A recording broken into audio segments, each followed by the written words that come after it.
The year is 1904, and the most consequential financial transaction of the early 20th century is being assembled not on a battlefield, but in a mahogany-paneled office on the floor of Kuhn, Loeb and Company at 52 William Street, New York City.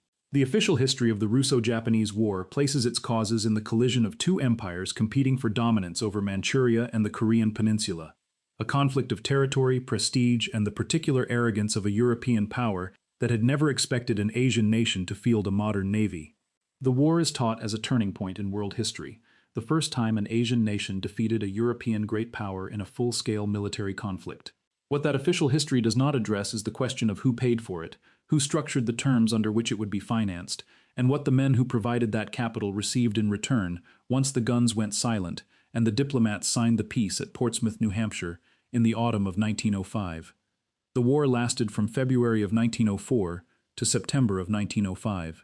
Japan won. Russia signed the Treaty of Portsmouth and surrendered its lease on Port Arthur, ceded the southern half of Sakhalin Island, and transferred to Tokyo full control of the South Manchuria Railway, the arterial infrastructure of an entire continental region whose coal reserves, agricultural output, and port facilities had been the original object of the conflict. The standard account presents this as a military and diplomatic outcome, the product of Japanese modernization and Russian imperial overreach. The financial record shows something the standard account was never designed to expose, that the outcome was made possible and the spoils structured in advance by a transatlantic banking network operating with a precision that no military planning staff could have matched. If you're enjoying this story so far, don't forget to hit the like button and subscribe. Drop a comment telling me where in the world you're watching from. I love hearing from you. The central figure in this account is Jacob Schiff. He was the senior partner of Kuhn, Loeb and Company, one of the most powerful investment banks in the United States at the opening of the 20th century, and a man whose role in financing American railroad consolidation, the Pennsylvania lines, the Union Pacific restructuring, the battle against J.P. Morgan for control of Northern Pacific that nearly collapsed the New York Stock Exchange in May of 1901, had already placed him among the dozen or so individuals who effectively determined the direction of Anglo-American capital. He was not a peripheral figure in these events. He was not a facilitator, he was a decision-maker of the first order, operating within a transatlantic network, whose reach extended from Hamburg to London to New York to Tokyo, and whose capacity to move sovereign credit across borders was without parallel in private banking at the time.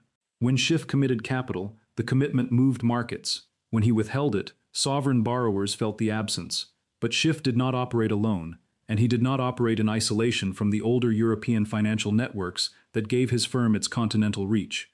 His most consequential relationships ran through Hamburg, and specifically through the house of Warburg and Company, founded in 1798 and operating by 1904 under the direction of two brothers whose combined presence across the financial capitals of the Western world was extraordinary even by the standards of the great banking dynasties of the period.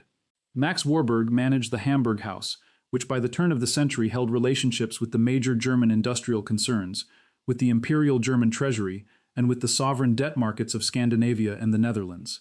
He was a figure of genuine consequence in German financial life, consulted by the Kaiser's advisors on monetary questions, present at the negotiations over German colonial financing, connected to every significant banking relationship north of the Alps. His brother Paul had married Nina Loeb, daughter of Solomon Loeb, the co-founder of Kuhn, Loeb and Company, and had become a partner at the firm in New York. Their brother Felix had married Frieda Schiff, Jacob Schiff's own daughter. The Warburg and Kuhn-Loeb partnership was not merely professional. It was familial, transatlantic, and by 1904, deeply intertwined with the question of where sovereign capital would flow in a war between an autocratic European empire whose finances depended on Western bond markets and an industrializing Asian power that had only opened its ports to Western trade 50 years earlier. Schiff's motivation for what came next has been described by historians as personal as well as principled, and the description is accurate, but insufficient. He despised the Romanov regime. The pogroms of 1881 through 1884, the systematic May laws that stripped Russian Jews of the right to live in cities, practice professions, or conduct commerce outside a narrow territorial band called the Pale of Settlement, and the Kishinev massacre of 1903, in which state authorities had stood aside while organized violence killed 49 people and destroyed 1,500 homes across 2 days of uninterrupted riot. Schiff regarded the Tsar's government as a regime that had forfeited any claim to the financial cooperation of the Western capital markets it needed to sustain its imperial ambitions. His position was not hidden. He stated it openly in correspondence with his partners, in letters to the financial press, and at public dinners where the guest lists included both American industrialists and the diplomatic representatives of the major European powers. He had been applying it in practice for years before the war began, working through his relationships with London and Frankfurt to limit Russian access to the bond issues that a government chronically short of domestic capital required to function. By 1903, his efforts had made Russian sovereign paper materially harder to place in American markets and had contributed to the elevated yields at which Russia was forced to borrow in the London market.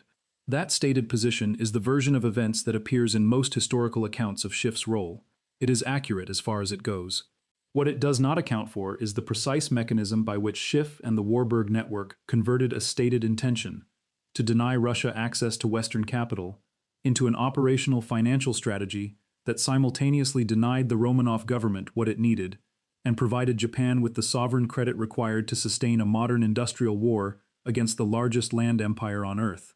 The two operations were not separate. They were the same operation, executed through the bond markets of New York and London, with the Warburg Continental network providing the distribution reach that neither Kuhn, Loeb, nor the London houses could have assembled independently in the time available. Japan entered the conflict with a treasury that could not sustain prolonged fighting at the scale the campaign required. The Meiji government had been financing its modernization through domestic bond issuances, carefully managed trade relationships with Britain and the United States, and the revenues of a tax system still calibrated for an agricultural economy in accelerating transition. The army modernized on the Prussian model. The navy was built in British yards and trained by British advisors. The administrative apparatus of a modern state had been constructed in 30 years of institutional effort that would have taken most European powers a century. But the reserves required to fight Russia across the frozen terrain of Manchuria, to maintain a modern battle fleet through months of naval engagement in the Yellow Sea and the Straits of Tsushima, and to supply an army operating at distances from the home islands that the Japanese logistical system had never before been asked to sustain, were beyond what Tokyo could generate internally. The Meiji government needed access to international capital markets. London was the center of sovereign lending in 1904, New York was increasingly its equal, and in both cities, the men who controlled access to those markets operated within the same transatlantic network. The first Japanese war loan was floated in London in May of 1904, £6 million at 6%, handled by the Oriental Bank and Pars Bank, with the participation of a small number of additional city institutions. The terms were acceptable. The scale was wholly insufficient. Japan's military expenditure in the first months of the Manchurian campaign was running at rates that the London Trench could not begin to cover, and the logistical requirements of maintaining two armies in the field, one besieging Port Arthur, one fighting northward toward Mukden, meant that the pace of expenditure would accelerate rather than diminish as the campaign developed. The Japanese government needed more capital, and it needed access to a market that could absorb issuances at a scale London alone would not provide at the yields and volumes required. Schiff, who had been monitoring the war's early progress and had already determined that his position on Russian sovereign credit would extend to active financial support for Japan, met with Takahashi Korekiyo, Japan's deputy governor of the Bank of Japan, in London in April of 1904. Takahashi had been dispatched to Europe specifically to arrange foreign financing for the war effort and had found British enthusiasm for large-scale issuances cautious. Schiff's commitment was of a different character entirely. He offered to underwrite $50 million in Japanese war bonds through Kuhn, Loeb, to be distributed across the American institutional market through the firm's established network of subscribers, at terms that Schiff himself negotiated directly with the Japanese Treasury representatives. The commitment was made within days of the meeting. Takahashi, in his memoirs published decades later, described the moment in terms that make clear he understood it as the turning point in Japan's capacity to sustain the campaign. The second tranche of $50 million followed in November of 1904 as the siege of Port Arthur entered its final phase and Russian military reverses in Manchuria made clear that the war would not resolve itself quickly in Russia's favor.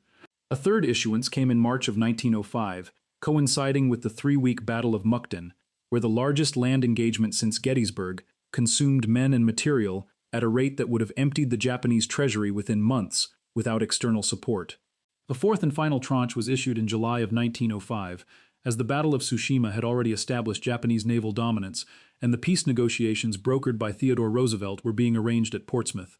The total American contribution to the Japanese war effort, across all four tranches underwritten by Kuhn, Loeb, and distributed through the firm's institutional network, reached approximately $180 million. The entire Japanese national budget at the time ran to roughly $250 million annually. The relationship between those two figures requires no elaboration. The war was financed from New York, at a scale that transformed it from a conflict Japan might sustain for a defined period into a conflict Japan could prosecute to a conclusion. Max Warburg's role in this structure extended well beyond the passive endorsement of a partner firm's strategic decision. The Hamburg House was operationally central to the distribution of Japanese bonds across the European continent, specifically through the German, Dutch, and Scandinavian markets where Warburg and Company held placement relationships that Kuhn, Loeb could not access directly from New York. The Warburg House placed portions of the Japanese issuances into continental portfolios at a moment when the German government under Kaiser Wilhelm II was nominally aligned with Russia in its diplomatic posture toward the East Asian conflict, having signed the Treaty of Portsmouth with Tsar Nicholas II in July of 1905, in a personal agreement between the two emperors, designed partly as a counterbalance to British and Japanese influence in the Far East. That the Warburg Bank operated in effective tension with German state diplomatic preferences, while remaining within the technical legality of private financial practice, and while Max Warburg continued to serve in advisory capacities to the German imperial government on monetary and trade questions, is not a detail the standard history of the period includes, because the standard history follows the diplomatic record rather than the banking archive. The Warburg participation shows that the great banking houses of the era operated according to their own strategic logic, defined by the capital interests and political convictions of the men who controlled them, rather than by the foreign policy preferences of the governments that issued their charters. The paper trail of the Continental placements runs through the Warburg archive in Hamburg. The surviving documentation confirms Warburg participation in at least 2 of the 4 major tranches.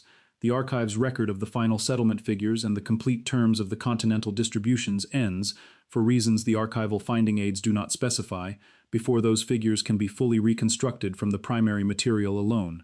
The Treaty of Portsmouth was signed on the 5th of September 1905. Theodore Roosevelt, who brokered the negotiations, received the Nobel Peace Prize for his mediation the following year. The diplomatic terms are well documented in every standard history of the conflict. Russia evacuated Manchuria, transferred its lease on the Liaodong Peninsula and the Port Arthur naval base to Japan, acknowledged Japanese dominance over Korea, and ceded the southern half of Sakhalin Island. Most consequentially for the financial argument, the terms transferred the South Manchuria Railway's lease, the line running from Changchun south through Mukden to Port Arthur and the port of Dalian on the Yellow Sea, from Russian to Japanese control. The clause accomplishing that transfer is typically presented in historical accounts as a straightforward diplomatic concession, the military loser yielding a piece of infrastructure to the military victor. That presentation obscures what was actually being transferred. The South Manchuria Railway was not a piece of infrastructure in the ordinary sense. It was the operating backbone of a regional economy built by Russian imperial investment over the preceding decade, at a cost that the Russian state had financed partly through the same Western bond markets it was now being excluded from. The railway controlled the movement of coal from the Fushun mines, whose reserves were among the most productive in East Asia and whose output the Japanese industrial economy had immediate use for.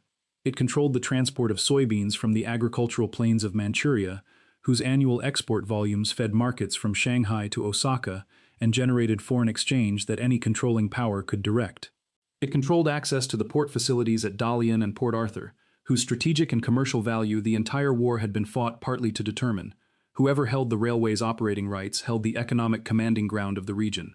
If you're hooked on this story, make sure to subscribe and turn on notifications so you never miss an upload. Your support means everything and helps me bring you more emotional stories like this one.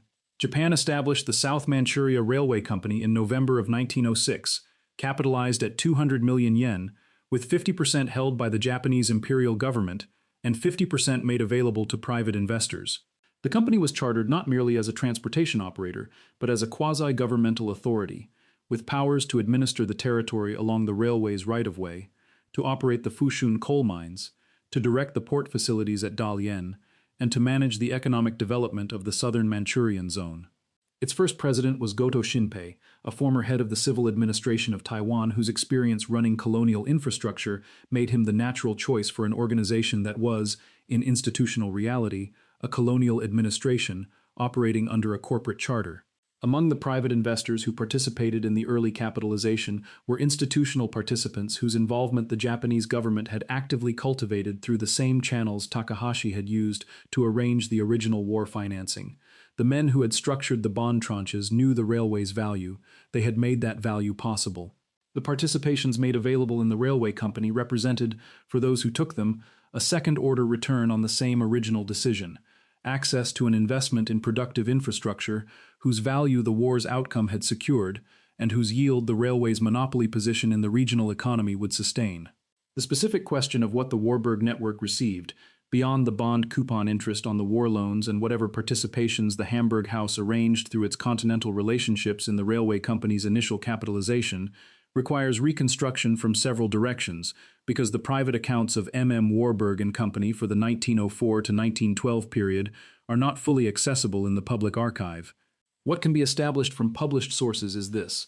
Max Warburg traveled to Japan in 1909, the first of several visits to Tokyo over the following decade. His published memoirs, which appeared in 1952, written in Hamburg in the years after the Second World War had ended, and long after the Warburg family's forced departure from Germany under National Socialist persecution, described the relationship between the Hamburg House and Japanese financial institutions as one of the most professionally productive associations of his career.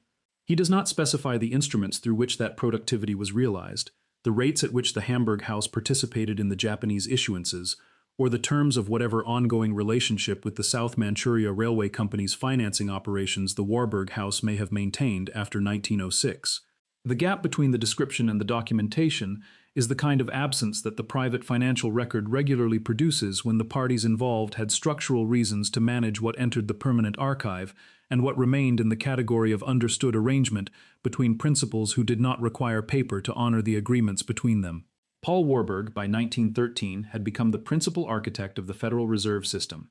His testimony before the Senate Banking Committee, his published articles on currency reform, and his role in the private conference held at Jekyll Island, Georgia, in November of 1910, where the basic structure of what became the Federal Reserve Act was drafted by a group whose membership was kept confidential for years, had made him a figure of such consequence in the restructuring of American monetary infrastructure that his participation in a sovereign war finance operation a decade earlier was effectively absorbed into the larger narrative of his public contribution to American banking reform. The thread connecting 1904 to 1913 is not a straight line, but it runs through the same network of men, the same understanding that private capital organized through the right instruments and the right relationships could accomplish what state policy could not, and the same transatlantic architecture whose nodes were the Warburg House in Hamburg and Kuhn, Loeb in New York. That architecture did not dissolve after the Japanese war loans were repaid. It was extended, refined, and applied to the construction of a central banking system whose design principles Paul Warburg had been developing since the late 1890s. There is an admission embedded in this record that surfaces in a place the financial press never reached. In 1931, the American Jewish Committee published a biographical tribute to Jacob Schiff, compiled from his correspondence, his partner's recollections, and the accounts of those who had known him in the decades of his greatest influence. Schiff had died in 1920, and the tribute was assembled at a decade's remove from his death as a memorial to a man whose philanthropy and institutional impact had been genuinely transformative. The text was written for a commemorative purpose and was not designed as critical financial history. But it contains, in its reconstruction of Schiff's correspondence with Takahashi and with his Kuhn, Loeb partners during the war years, a passage that establishes more clearly than any other available source the degree to which the decision to finance Japan was understood, at the time it was made, as a geopolitical intervention rather than a commercial transaction premised on credit analysis and expected return. The relevant passage quotes Schiff's correspondence to the effect that he intended to strike a blow against Russia through its dependence on Western credit, that the terms of the Japanese bonds had been structured to deny Russia access to the same markets for the duration of the conflict, and that the success of the operation would demonstrate that private capital, deployed at scale with strategic conviction through the appropriate instruments, could accomplish what no government was in a position to attempt through official channels. That is not the language of institutional lending. It is the language of a man who understood that the bond markets of New York and London were a form of power, one that could determine the outcomes of conflicts between empires as surely as the armies those conflicts deployed. The tribute was published in an edition with a circulation primarily within the American Jewish community and among the professional networks that had known Schiff. It was not reviewed by the major financial newspapers. It was not integrated into the academic histories of the Russo-Japanese War that appeared through the 1930s and 1940s, where the conflict was analyzed as a study in military modernization and the limits of Russian imperial ambition. It was acknowledged in specialist literature on Jewish American communal history and in the internal histories of the institutions Schiff had supported, but in a form and through channels that ensured it would not alter the general account of what the war was, who financed it, and what the financing produced. The admission exists in the record. The record was placed where it would not disturb the version of events that the diplomatic and military histories were built to sustain. The long consequence of what was structured in 1904 and formalized at Portsmouth in 1905 runs forward through the 20th century along a traceable institutional line. Japan's control of the South Manchuria Railway was the foundation on which its continental presence in China was built through the 1920s and 1930s. The railway company expanded its administrative mandate progressively, its powers over territorial governance along the right-of-way growing with each decade until it had become, in institutional reality, an administration whose scope far exceeded anything its 1906 charter described.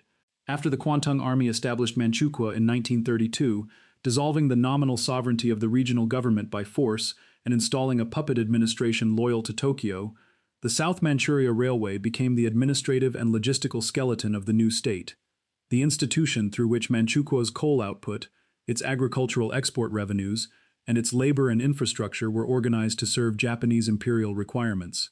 The railway that the Warburg and Kuhn Loeb network helped Japan acquire at Portsmouth was the same institution that governed the forced labor programs, the industrial extraction, and the territorial administration of Manchukuo until the Soviet invasion of August 1945 ended Japanese control of the mainland. The men who made those decisions in 1904 did not intend this consequence, and could not have foreseen it. But the financial architecture they built produced consequences that extended far beyond their intentions, as such architectures consistently do when they are designed to transfer productive infrastructure at continental scale under the terms of a concluded war. What the financial record shows, when placed carefully beside the military and diplomatic account of the Russo-Japanese War, is not ambiguity about what occurred, it is a structure. A named banking house and its transatlantic partners made a decision, for reasons they stated openly in private correspondence and allowed to be partially recorded in published memorial literature, to deny one sovereign borrower access to the capital markets on which it depended, and to provide another sovereign borrower with the credit necessary to prosecute a modern industrial war to a conclusion that neither party could have guaranteed at the outset. They priced those bonds, placed them across 3 continents through networks combining American institutional reach with European continental relationships, distributed the interest payments through the normal mechanisms of sovereign debt service, and positioned themselves to participate in the economic infrastructure that the war's outcome unlocked. The treaty clause that transferred the South Manchuria Railway was signed by diplomats and brokered by a president. The conditions that made those terms achievable, sustained Japanese military capacity through 20 months of industrial warfare that the Japanese treasury alone could not have supported, were financed by private capital, operating through instruments whose design was understood by the men who created them to be as strategic as it was financial. The railway ran on that foundation for 38 years. The ledger, when you follow it from the commitment made in London in April of 1904 through the Portsmouth Clause of September of 1905 to the South Manchuria Railway Company's charter of November of 1906, has always shown exactly what it was. And it has always shown exactly who collected. The Schiff correspondence, as reconstructed in the 1931 Tribute, also establishes that Schiff understood the Japanese government's position in relation to its Western creditors as one of structured dependency, not unlike the dependency he had spent years working to impose on Russia through the denial of credit. The difference was that Japan, unlike Russia, had demonstrated both the institutional capacity to service its debts and the military capacity to secure the collateral that underlay them.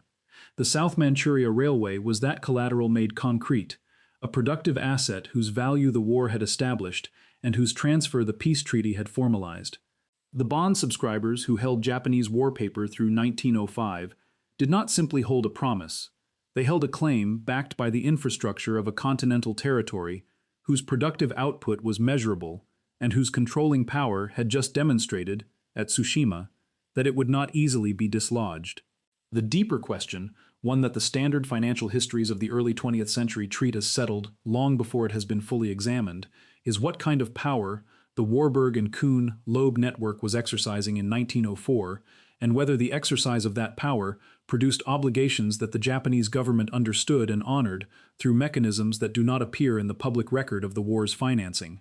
The bond tranches were commercial instruments. They paid interest. They were redeemed at par when they matured. But sovereign finance at this scale, conducted through a private banking house during an active military conflict, and structured in explicit opposition to the credit position of the opposing belligerent, is not simply a commercial transaction in any ordinary sense.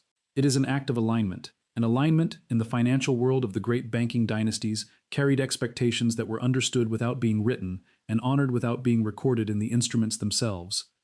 Max Warburg's 1909 visit to Japan was the first documentation in the public record of that alignment being acknowledged in the form of ongoing relationship.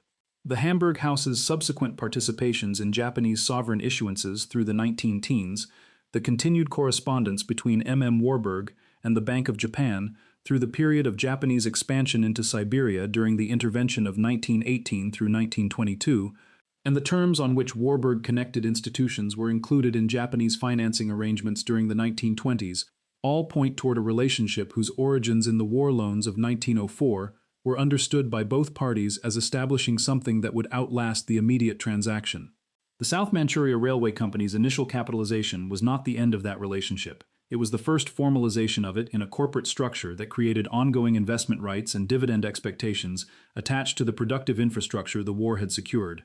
Paul Warburg left Kuhn Loeb in 1914 to join the Federal Reserve Board as one of its founding members, appointed by President Wilson to the position he had done more than any other private citizen to create. His departure from the firm coincided with the outbreak of the European War that would, within 3 years, draw the United States into a conflict whose financing would be organized through mechanisms not entirely unlike those his brother and his former partners had used a decade earlier in the Pacific. The institutional lesson of 1904, that a transatlantic banking network operating through sovereign bond markets could determine the financial capacity of belligerent states, and thereby shape the conditions under which conflicts concluded, had been absorbed into the operational practice of the men who designed the American monetary system. It did not disappear when the Japanese bonds were repaid and the South Manchuria Railway was incorporated. It became part of the framework within which the management of sovereign credit in wartime was understood and applied by the institutions that succeeded the private banking houses as the primary vehicles of American monetary power. The men who structured the Japanese war loans understood, and said so in the correspondence that survived them, that they were doing something that governments could not do through official channels, that they were exercising a form of power that the state apparatus of any individual nation, constrained by diplomatic convention and public accountability, could not deploy as cleanly or as decisively as a private banking network operating across borders through instruments whose design was their own. That understanding did not make them unique in the history of private finance. The Rothschild network had operated on similar principles for a century before 1904. The Morgan network would operate on similar principles for a generation after it. What the Warburg and Kuhn Loeb operation in the Russo-Japanese War adds to that history is a precision that the standard account has never fully examined, the precision with which the denial of credit to one sovereign and the provision of credit to another was coordinated across multiple markets simultaneously, timed to the military campaign's specific needs, and structured to produce returns, financial and infrastructural, that outlasted the conflict by decades. That is the financial thread. It runs from the meeting in London in April of 1904 through the 4 tranches of Japanese war bonds, through the Portsmouth Clause transferring the South Manchuria Railway, through the railway company's initial capitalization and its subsequent expansion into the administrative apparatus of Japanese continental power, and through the institutional relationships that the Warburg and Kuhn Loeb network sustained with Japanese financial authorities through the 1910s and 1920s. The standard history of the Russo-Japanese War ends at Portsmouth. The financial record does not end there. It continues wherever the railway ran, and wherever the returns on the capital that made the railway's acquisition possible were received and recorded in the private accounts of the men who made the commitment in 1904. Thank you so much for watching until the end. If you loved this story, check out the other videos on your screen now. I think you'll really enjoy them. And don't forget to subscribe if you haven't already. See you in the next story.